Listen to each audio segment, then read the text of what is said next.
So even though we face the difficulties of today and tomorrow, I still have a dream. It is a dream deeply rooted in the American dream. I have a dream that one day this nation will rise up, live out the true meaning of its creed. We hold these truths to be self-evident, that all men are created equal.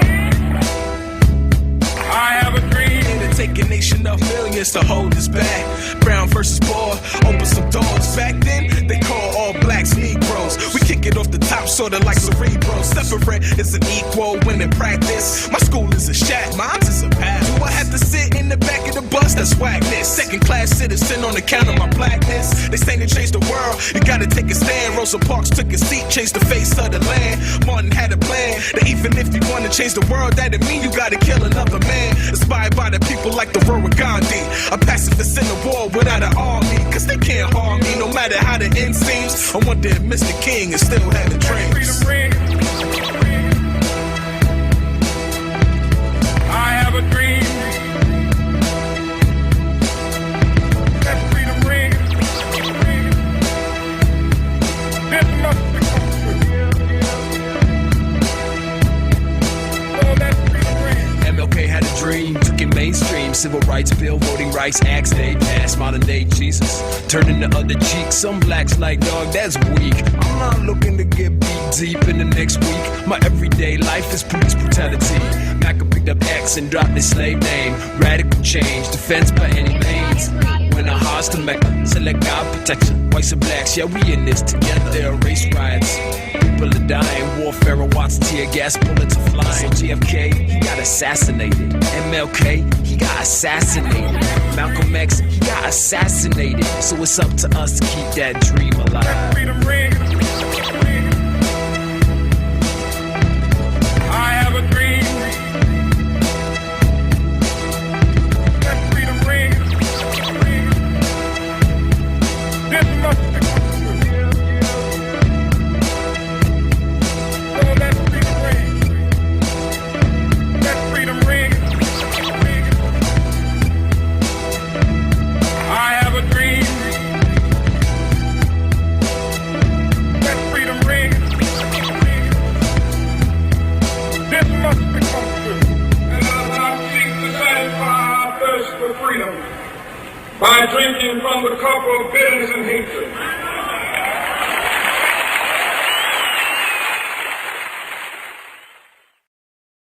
I know you're asking today, how long will it take?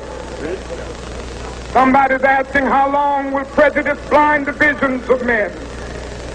I come to say to you this afternoon, however difficult the moment, Yes, sir. however frustrating the hour, it will not be long, because truth crushed earth will rise again. Yes, sir. How long? Not long.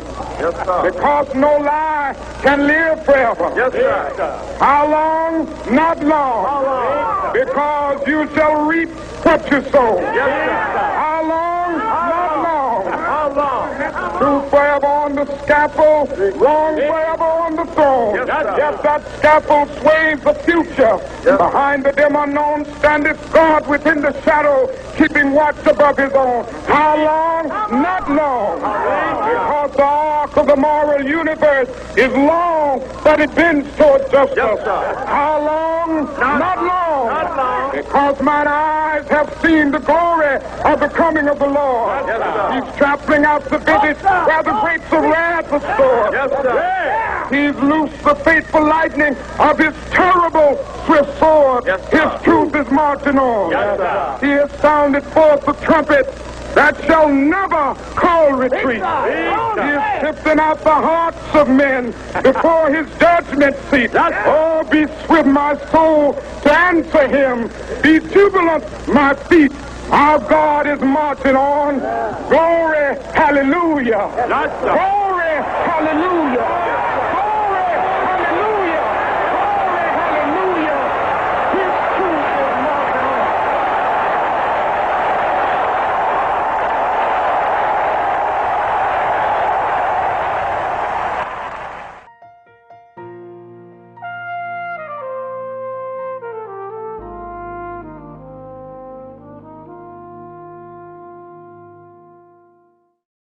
Bless you, Marty. But do we have to take our cue from Brazil? We've seen collective action work before to make this a better country. Some of us have even been around long enough to remember the fight for voting rights 50 years ago. We remember the protests by courageous men and women who put their lives on the line, and the political skills of President Lyndon Johnson and the Congress that passed the Voting Rights Act of 1965. I worked for LBJ, and I was there when not long after peaceful protesters in Selma, Alabama, had been ruthlessly beaten by white thugs in official uniforms. The president went before a joint session of Congress and turned the anthem of the civil rights movement into a hymn of freedom for all. What happened in Selma is part of a far larger movement which reaches into every section and state of America. It is the effort of American Negroes to secure for themselves the full blessings of American life. Their cause must be our cause too, because it's not just Negroes, but really it's all of us who must overcome the crippling legacy of bigotry and injustice. And we shall overcome. The Voting Rights Act passed the Senate by a bipartisan vote of 77 to 19. Yes, 77 to 19. But even so, many conservatives opposed it then and have tried ever since to nullify it. Late last month, they succeeded. The Supreme Court's 5 conservative justices declared the key provision of the act outdated. 9 states with a pattern of denying minorities the right to vote, most of them former members of the Confederacy, no longer have to get federal approval to change their voting procedures in any way. Several of those states immediately set out to implement restrictive new voting laws that before the ruling would have been found discriminatory. By coincidence, the very weekend before the Supreme Court's decision disemboweled that historic legislation, I had finished reading a masterful new account of the events leading up to its passage. This is it, Bending Toward Justice, the Voting Rights Act and the Transformation of American Democracy. You will not find in one volume a more compelling story of the heroic men and women who struggle for the right to vote, or a more cinematic rendering of the political battle to enact the law, or a more succinct telling of the long campaign to subvert it. The author is with me now. Gary May is a professor of history at the University of Delaware and winner of the Allen Nevins Prize from the Society of American Historians. Welcome. Thank you very much. What were you thinking as the Supreme Court gutted the Voting Rights Act? I thought first of the people you mentioned, the people who've been forgotten by history, who for decades had been risking everything, their homes, their jobs, and their lives. And I thought, here are these 5 men, men of privilege, men who'd served as U.S. attorneys, judges, Thomas, administrator. How could they possibly understand the world of those men and women who fought and died for the Voting Rights Act? They don't seem to understand it at all. They think it's all past. By coincidence, I had just recently seen C.T. Vivian. He was one of Martin Luther King's top aides, leading those demonstrators trying to vote in Selma when the infamous sheriff, Jim Clark, wouldn't let them pass. Here's the scene. You are breaking the injunction by not allowing these people to come inside this courthouse and wait. Well, this courthouse does not belong to Sheriff Clark. This courthouse belongs to the people of Dallas County, and these are the people of Dallas County, and they have come to register. And you know this within your own heart, Sheriff Clark. You're not as evil a man as you act. You know in your heart what is right. What you're really trying to do is intimidate these people, and by making them stand in the raid, keep them from registering to vote. And this is the kind of violation of the Constitution, the violation of the court order, the violation of decent citizenship. You can turn your back on me, but you cannot turn your back upon the idea of justice. You can turn your back now and you can keep the club in your hand, but you cannot beat down justice. And we will register to vote because as citizens of these United States, we have the right to do it. I'm looking down the line, seeing all the people who've been in jail for felonies. That's what I'm looking at. Precisely right. And if they're not fit to vote, you'll be able to find that out. But you'll not know it until they're on the registrar. And many of those have a felony action because Sheriff Clark made them a felony action, not because they were rightfully misused.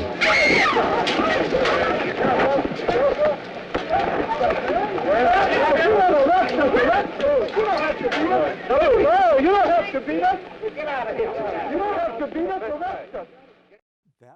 And in the melee that followed, a young civil rights leader named Jimmy Lee Jackson was killed by an Alabama state trooper while he was trying to protect his mother and grandfather from a beating.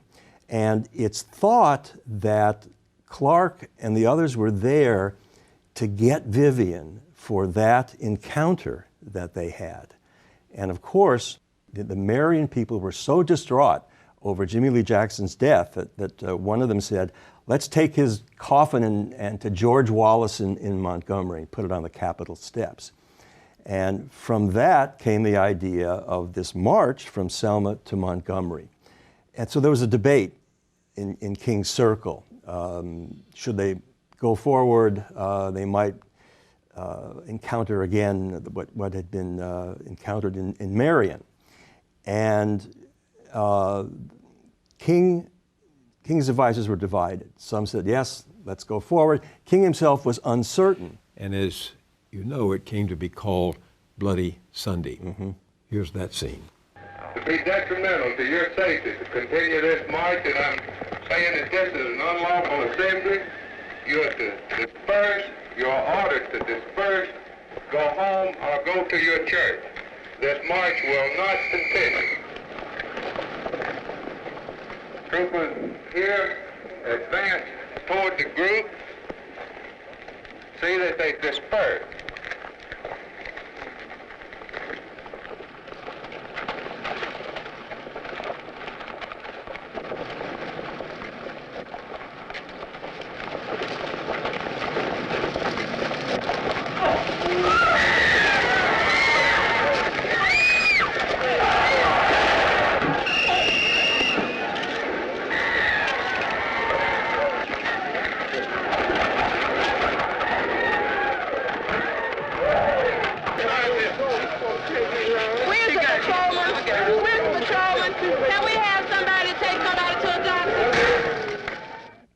It was so terrible. One person, we heard a person calling for doctors. Someone called for an ambulance to Sheriff Clark, and Sheriff Clark replied, "Let the buzzards eat them." Yes. And once Johnson decided that bill was going to go to the Congress, he was going to give that great address. He felt liberated. I was standing off to the right below the president on the floor of the House, and I could look right into the eyes of senators and representatives as clearly as I can look and as closely as I can look into your eyes. I mean, they had never heard a president of the United States say that anywhere. And to say it on the dais and the rostrum there in the House chamber before the assembled Congress, I mean, at first they could not believe what they had heard. Every device of which human ingenuity is capable has been used to deny this right. The Negro citizen may go to register only to be told that the day is wrong, or the hour is late, or the official in charge is absent. And if he persists, and if he manages to present himself to the registrar, he may be disqualified because he did not spell out his middle name, or because he abbreviated a word on the application. And if he manages to fill out an application, he is given a test. The registrar is the sole judge of whether he passes this test. He may be asked to recite the entire Constitution or explain the most complex provisions of state law, and even a college degree cannot be used to prove that he can read and write. For the fact is that the only way to pass these barriers is to show a white skin. No law that we now have on the books, and I have helped to put 3 of them there,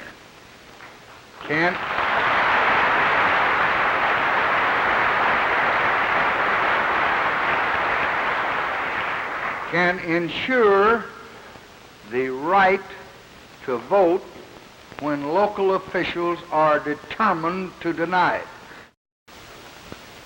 My first job after college was as a teacher in Cotulla, Texas, in a small Mexican-American school.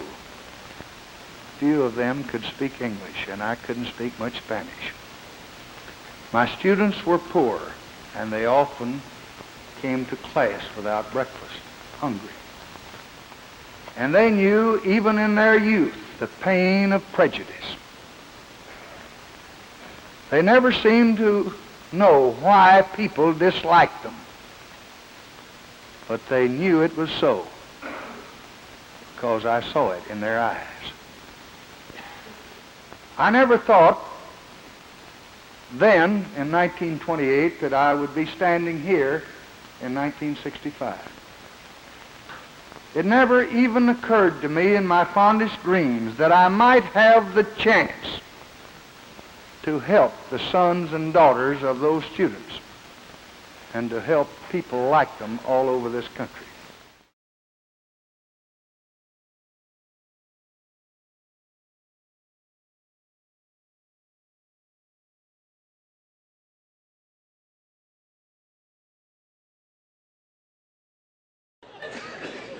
I'm reading Abraham, right? Abraham, there's a lot of blessings of Abraham. You got to read up on this, right? Because I wanted to know, so I'm reading. And first of all, I found out that his name used to be Abram, right? And then one day, God changed his name to Abraham and told him to go home and circumcise his entire household, even the servants. And then in verse 23 it says, and he went home that very same day and did it. It's like, man, that's obedience. 'Cause I don't know if I could have been a servant.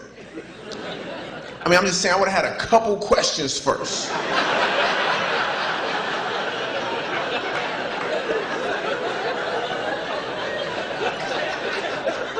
Wait a minute, wait. Abraham, is that how you say it now?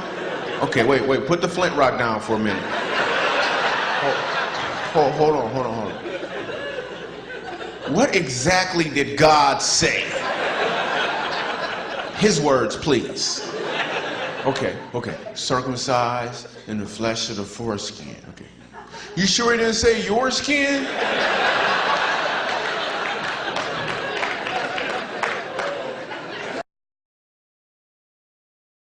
This song says, no matter who you are, no matter where you go in your life, at some point you're going to need somebody to stand by you.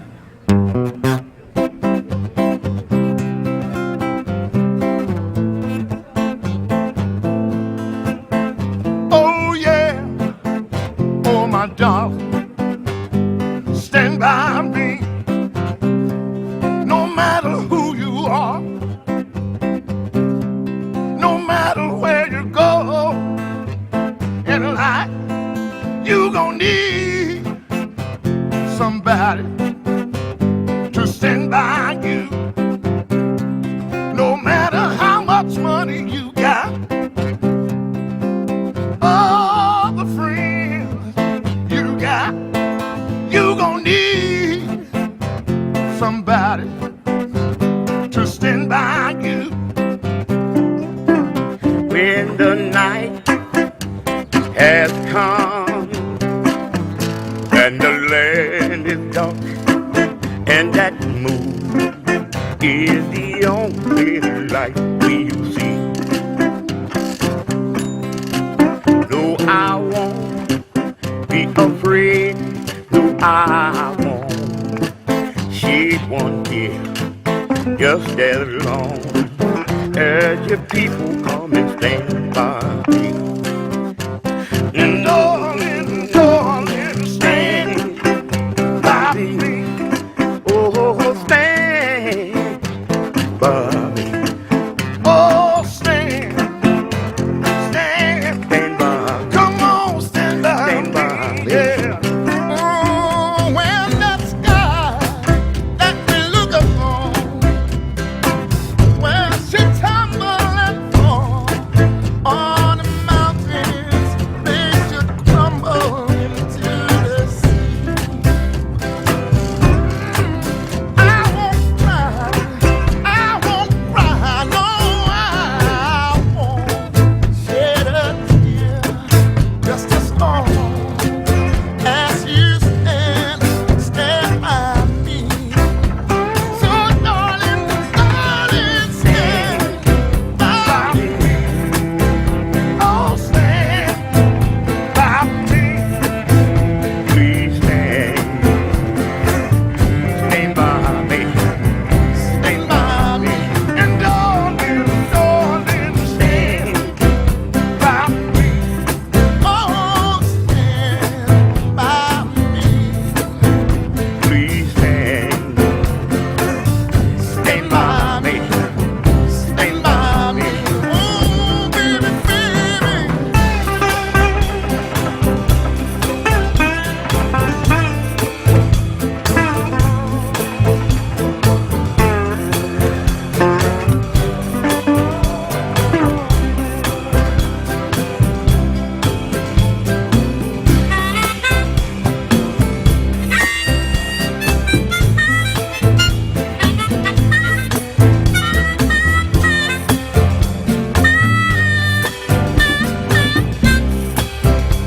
So darling, darling, stand.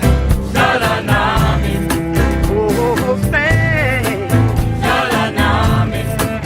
Oh, stand. Stand by. Come on, stand by me. Stand. Oh, won't you stand? Oh, stand. Stand by. Come on, stand by me. When the night has come and the land is dark, and the moon is the only light we'll see. I won't be afraid. I won't be afraid. Not as long as you stand by me. Hey, yeah.